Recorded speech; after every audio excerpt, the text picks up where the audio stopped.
Pertama sekali kita baca soalan.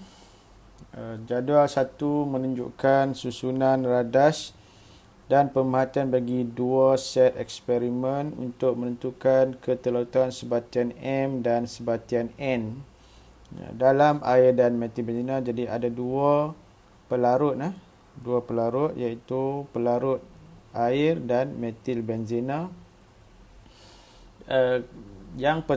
Set yang pertama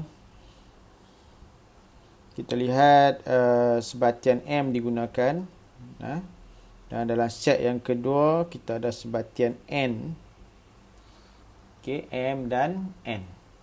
Jadi untuk sebatian M kita uji dengan kita larutkan dalam dua jenis pelarut, air dan metil benzena. Macam tu juga untuk N, kita larutkan dalam air dan metil benzena. Maksudnya set 1 dan set 2 ni bezanya adalah sebatian. Dalam setiap set kita guna dua jenis pelarut yang berbeza. Jadi apa yang kita dapat perhatikan daripada set 1, sebatian M ni larut. Kita nampak dia larut. Kenapa saya kata larut? Sebab ada larutan terbentuk. Kita baca dan kita dapati blue solution form. Maksudnya blue solution tu datang daripada sebatian M. Kemudian apabila M itu dilarutkan ke dalam pelarut yang kedua, iaitu metil benzena, kita dapati sebatian M ni iaitu pepejal biru, tidak larut. Ini perkataan kekal bermaksud dia masih lagi pepejal di dalam pelarut metil benzena, maka dia tak larut lah. Kita buat inferen tak larut. Kita punya observation tak larut. Pemerhatian kita dia tak larut.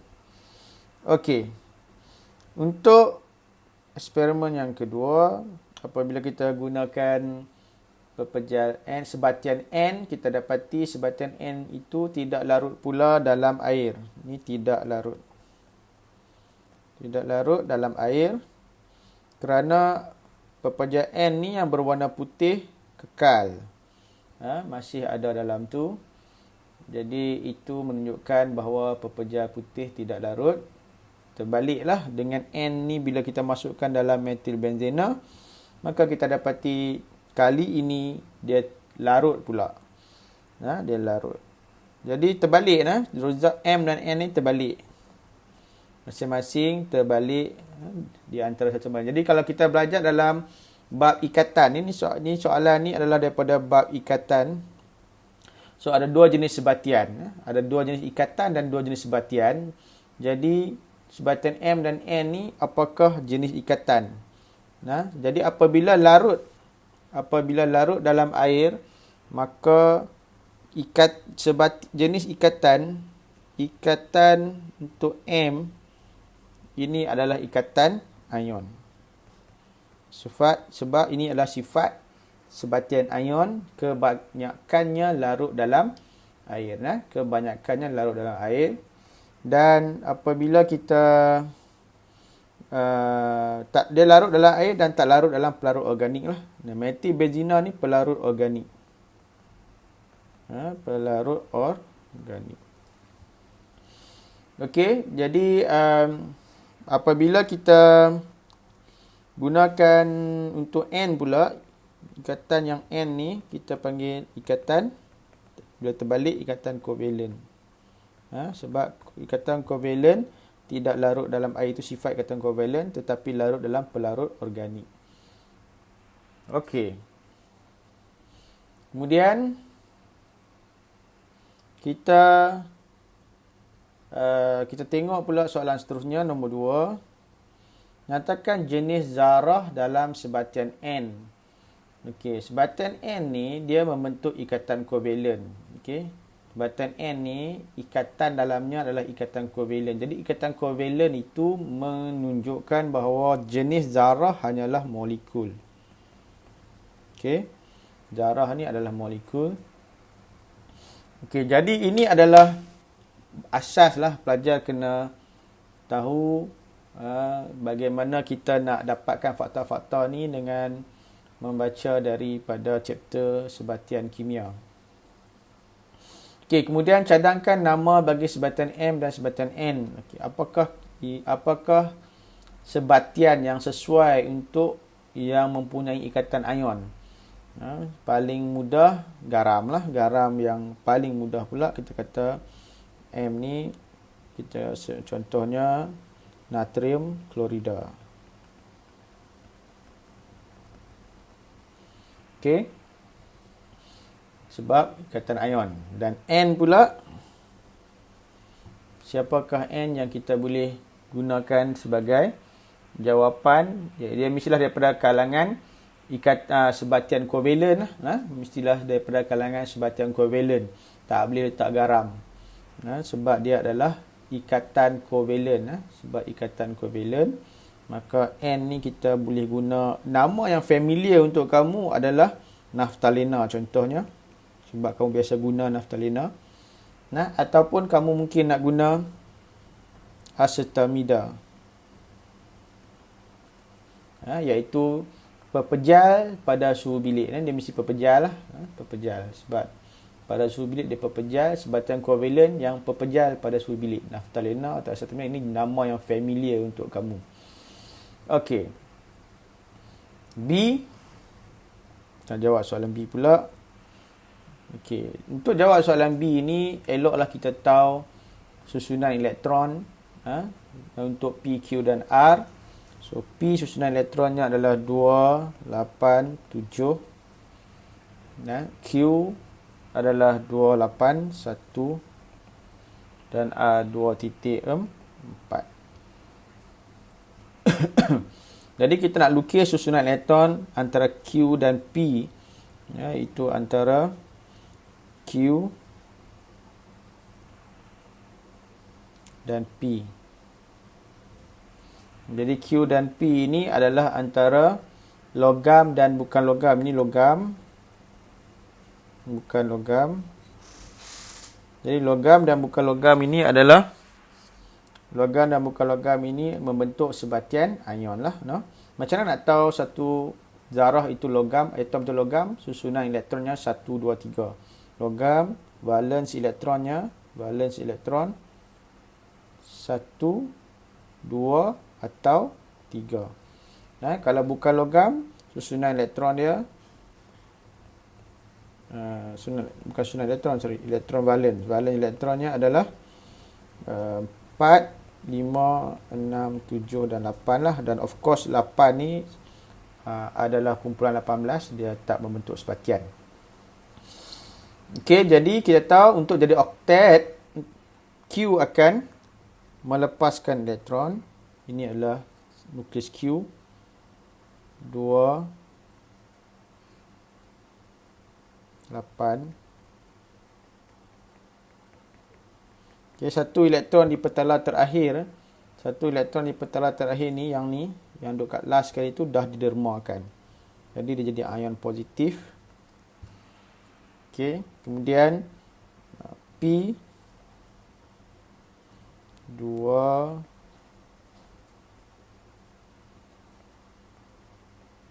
8, 7,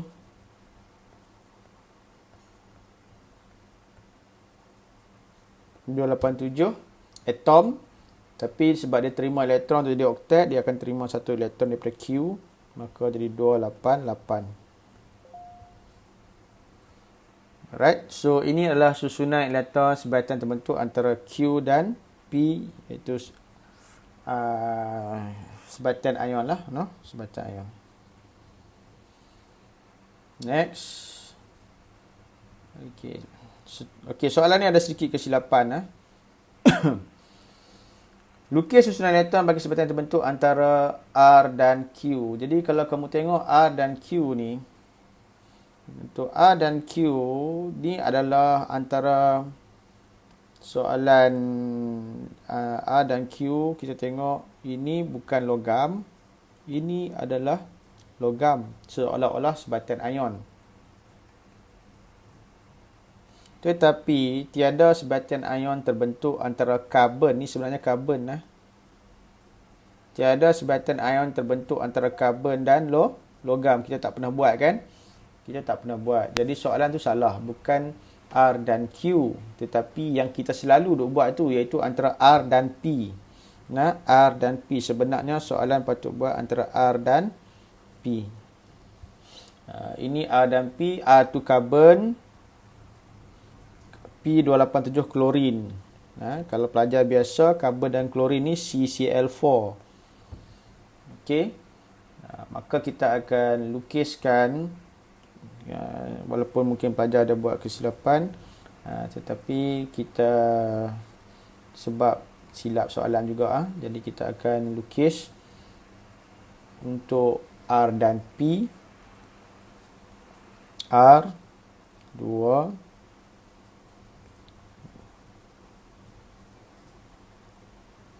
2, 3, 4. Okey. Kemudian kita lukiskan P.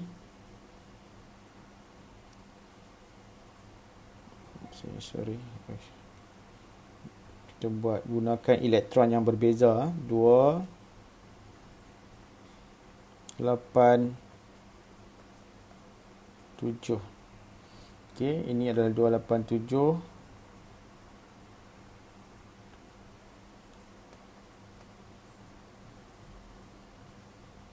Satu,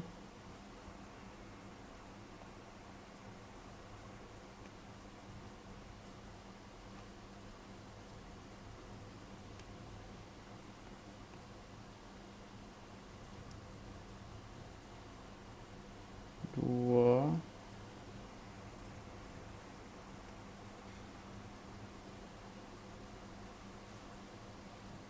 tiga,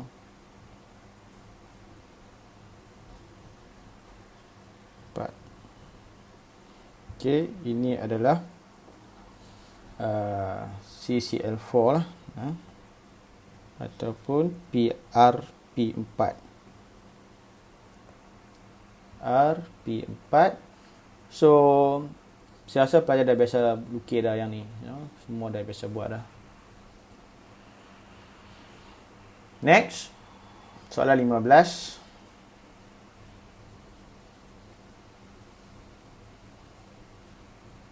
Okey, soalan 15, tuliskan susunan elektron bagi atom R.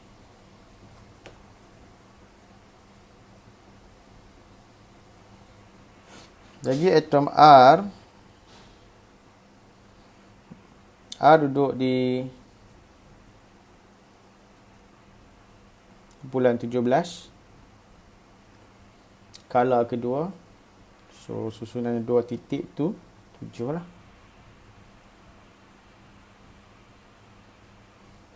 Soalan senang saja. Kemudian unsur A dan S terletak dalam kumpulan yang sama. Jadi unsur A dan S terletak pada kumpulan yang sama. Jadi kamu tengok dia pada dalam kumpulan yang sama. Kamu tengok RS kumpulan 17. Jadi apakah nama bagi kumpulan itu? Nama kumpulan 17 ni apa? Kumpulan halogen. Okey, kemudian bandingkan keelektronegatifan bagi unsur R dan S. Unsur A dan S dia menjadi cuba menjadi ion negatif lah supaya jadi oktet. Kumpulan 17 ni susunannya 2 titik 7, ni 287, ni 2887. Kan? Jadi semua nak jadi oktet dengan terima elektron. Jadi kalau sini fluorin, R tu fluorin tambah elektron.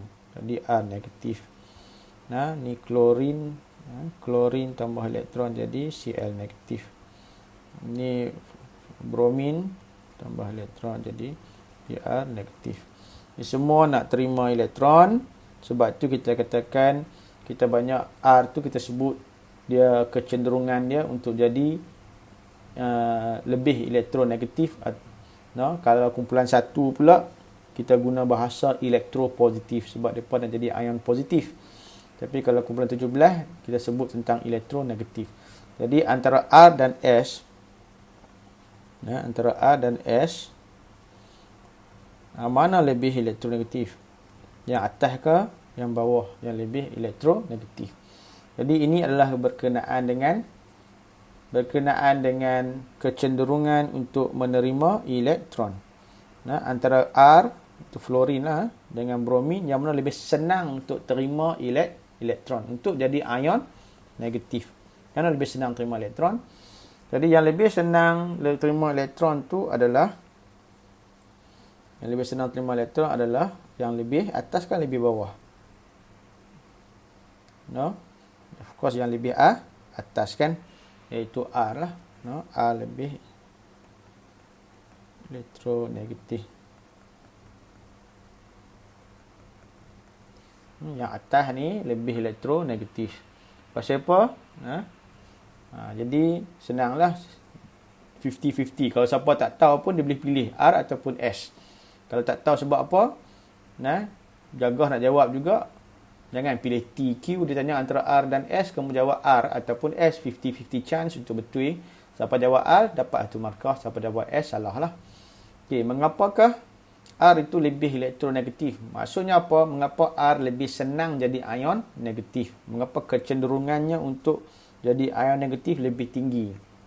Okey, kerana yang pertama poinnya adalah tentang saiz atom. Kita berjawab atom R lebih kecil. Full stop. Simple je ayat. Cuma guna 4 term, 4 perkataan. Atom R lebih kecil. Bila kita bandingkan dua benda, dua item, dua perkara, kita boleh buat ringkas dengan sebut mention satu saja. Maksudnya atom R lebih kecil. Kalau nak tulis dari S pun boleh. S ni ada boleh, tak ada pun tak apa. Bila kita banding dua lah. Okay, poin seterusnya, bila atom R lebih kecil, implikasinya adalah daya tarikan antara nukleus dan elektron pada atom R lebih kuat. Okay. So, perkataan nukleus ni boleh ganti dengan proton juga. Pada atom R lebih kuat. Maksudnya berbanding dengan S. Berbanding dengan S. Jadi, bila R tarik dengan lebih kuat, itu bermakna atom R lebih mudah menerima elektron. Okey. Untuk susunan elektron oktet. Okey. So itu jawapan dia. Saya harap pelajar boleh hafal. Alright, next. Unsur yang manakah lengai secara kimia? Jadi kumpulan 18 di sini, kumpulan 18. Yang lengai secara kimia adalah T lah, Ini adalah jawapan yang standard. Orang tanya siapa yang lengai, inert. So jawapannya adalah T. Dan nyatakan satu ciri istimewa bagi unsur U. U ni, okey, satu istimewa bagi unsur U. Why you are special? Alamak. Why you are special? Not you, but you here. Why this U is special? Nyatakan satu istimewa. Ini adalah kumpulan, kita panggil kumpulan apa ni? Logam peralihan, transition metal. Transition metal ni dia duduk di mana? Dia duduk di kumpulan ketiga di sini, sehingga kumpulan ke-12. Ini lembah, kawasan lembah dalam perkara ni adalah kumpulan, mana-mana unsur duduk kat sini, dia special. Apa yang special? Salah satunya, kamu boleh jawab, dia minta satu saja. Yang pertama, dia membentuk unsur itu membentuk sebatian, boleh membentuk sebatian berwarna. Okey. Ataupun boleh menjadi mangkin. Ini yang kedua lah. Ada banyak, ada 4 kot. Ataupun mempunyai lebih dari satu nombor pengoksidaan. Okey. Dan satu lagi membentuk ion kompleks. Membentuk ion kompleks. Ada 4. Okey. Pilihlah salah satu kamu kena hafal. So far saya rasa banyak soalan kamu kena hafal. Bila yang basic-basic ni banyaknya kena hafal. Okey, next. Susun saiz atom bagi unsur-unsur P, Q, R, S, T dan U mengikut tertib menaik. Okey. Bagaimana kita nak susun atom-atom ni? Siapa yang besar, siapa yang kecil, berdasarkan apa? Yang pertama sekali, simply tengok kedudukan dia dalam jadual berkala, siapa atas, siapa bawah. Sahih yang paling bawah sekali itu adalah yang paling besar. So ni besar ni. Besar. Ini kecil. Sebab kita refer kepada jadual berkala.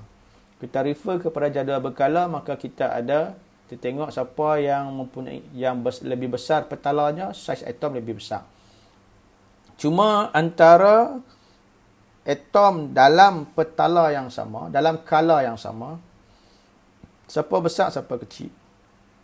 Dalam kala yang sama, yang sebelah kiri kita itu besar, yang sebelah kanan kecil. Ini besar, ini kecil. Makin kecil lah, kecil. Ini lebih kecil. Ini sebab apa? Sebab bila tadi kalau turun jadual berkala, sebab bilangan petala makin bertambah. Jadi saiz dia besar, obviously. Tapi bila duduk dalam kala yang sama, bilangan proton semakin bertambah.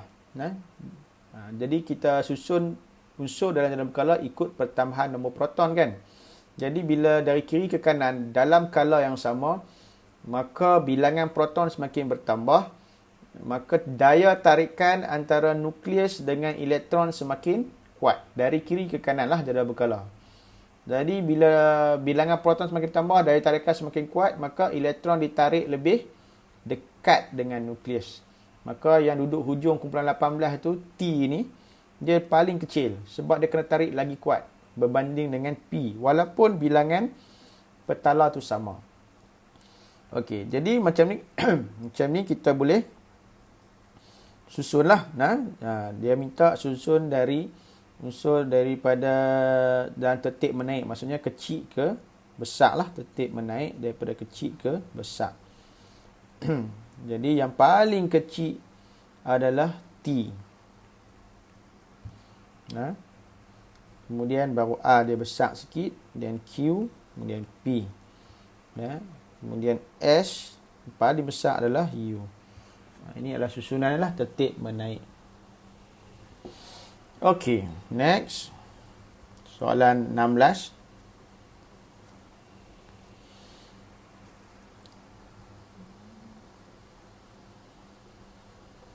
Okey, soalan 16. Rajah 3.1 menunjukkan perubahan dua keadaan jirim bagi bahan Q. Jadi namakan proses X. Proses X ni adalah pepejal. Tengok anak panah ni mungkin tak jelas kot. Dia punya pointer dia duduk kat sini. Jadi Q kepada solid kepada gas. Pepejal kepada gas. Jadi pepejal kepada gas ini adalah tindak balas pemejal. Perubahannya kita panggil pemejal wapan ataupun bahasa Inggerisnya sublimation. Okay. Next. Soalan tanya When substance Q changes from gas to solid. Nyatakan perubahan dari segi tenaga kinetik zarah-zarah. Daripada gas kepada pepejal. Gas dari tenaga kinetik semakin berkurang lah kan.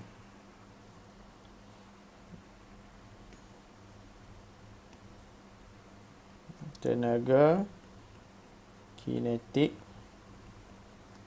semakin berkurang ataupun semakin ni wajib ada sebab kita nak cerita perubahan. Semakin berkurang ataupun semakin rendah. Okay. Daya tarikan antara zarah-zarah semakin ni kuat semakin ni kena ada semakin kuat. Okey. So kemudiannya lukis susunan zarah bahan-bahan Q dalam keadaan pepejal. Jadi dalam keadaan pepejal semua pandai lukis pepejal. Jangan lukis penuh kotak jangan lukis penuh. Lukis penuh macam tak mau. Ni penuh ni. Bila lukis penuh kamu akan lukis rambut saiz tu tak konsisten, ada overlapping, jadi macam ni. Biasalah dapat jawapan macam ni salah. Jangan lukis macam tu. Senang saja lukis 6. Lukis 6 bulat-bulat tu. Kalau boleh dapatkan pembaris ada bulat-bulat kecil tu. Lukis 6. 1, 2, 6 pula 9. 3. 1, 2, 3. 1, 2, 3. Okey, ini cara lukis pepejal. Okey, pastikan bentuknya sama. Saya lukis ni pun bentuk tak apa sama. Kamu kena cuba sedaya upaya untuk bagi bentuk dia sama. Sebab kalau bentuk tu lari berbeza, terutama tentang saiz ada kecil ada besar, memang pemeriksa akan pangkah. Sebab saiz sangat sensitif untuk atom. Kalau kamu nak lukis unsur yang sama, maka jenis atom tu sama, maka saiz kena sama. Tak boleh besar, tak boleh kecil. Tambah lagi kalau kamu nak lukis untuk alloy. Alloy memang ada atom yang besar, atom yang kecil. Even pointnya pun tentang bagaimana alloy itu lebih kuat, kita bagi tahu saiz yang tidak sama. Antara atom tulen dan atom asing. Jadi saiz tu jaga. Okay, next.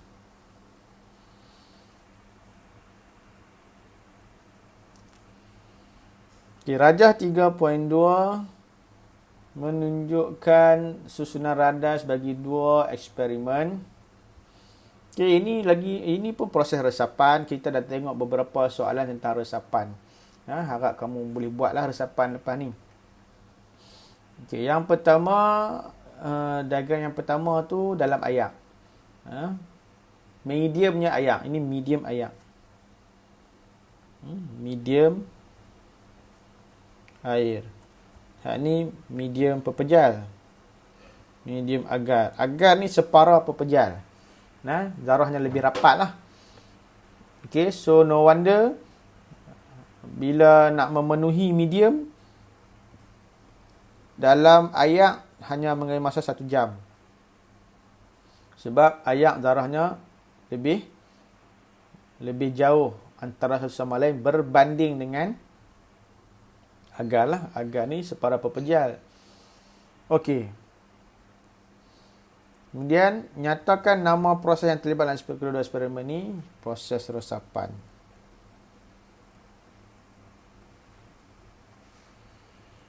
Nyatakan jenis zarah.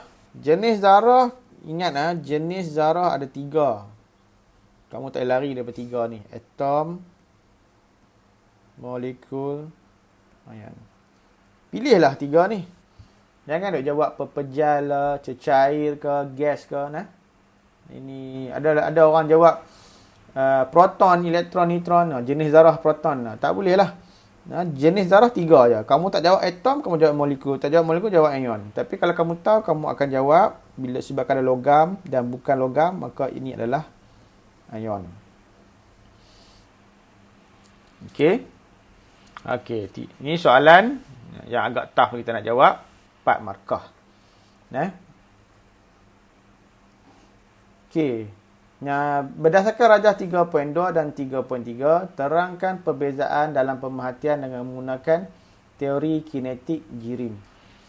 Okey, yang pertama, teori kinetik jirim. Nah, kamu dah tahu ada tiga poin. Kita beritahu minggu lepas ada 3 poin. Nah, iaitu poinnya apa? Yang pertama, zarah, halus dan diskrit kan. Poin pertama, zarah, halus dan diskrit. Yang kedua poinnya apa? Kawasan berkepekatan tinggi ke kawasan berkepekatan rendah. Yang ketiga, memenuhi ruang. Okey, kita nak guna 3 poin ni lah untuk jawab. Untuk jawab soalan yang ini berdasarkan teori kinetik jirim. Okay, yang pertama, kita bagi tahu zarah.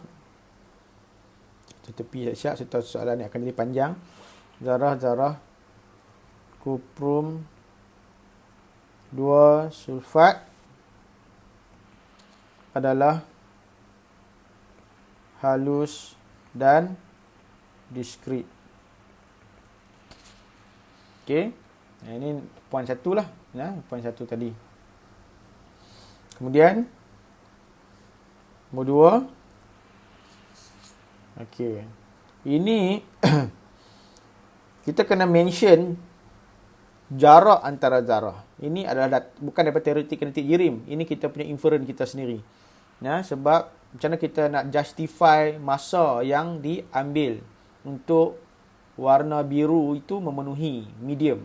Jadi justify itu dengan beritahu jarak antara zarah. Okey, so jarak antara zarah medium agar lebih rapat. Okey, lebih rapat tu maksudnya berbanding lipat dari air lah, berbanding air. Lebih rapat sebab kita bandingkan 2 saja. So kita maksud agar lebih rapat ni adalah berbanding dengan air lah. Okey. Dan yang ketiga, so zarah kuprum 2 sulfat bergerak lebih perlahan.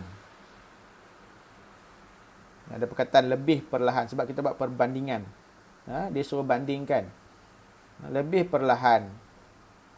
Lebih perlahan dalam gel dari kawasan berkepekatan tinggi ke kawasan berkepekatan rendah. Okey, so ada, walaupun saya tulis 3 tapi ni 3, 1, 2, 3. Teori besar sangat. Okey, walaupun ada tulis 3 tapi poinnya ada 4. Tapi poinnya ada 4 sebab satunya zarah halus dan dikit ni poin 1. Itu markah. Jadi jarak antara zarah medium agar lebih rapat 1 markah. Okey, zarah kuprum 2 sulfat bergerak lebih perlahan 1 markah. Dan ini dalam teori kinetik jirim dari kawasan berkepekatan tinggi kawasan berkepekatan rendah 1 markah lagi. Okey. So itu 3 markah untuk soalan 16.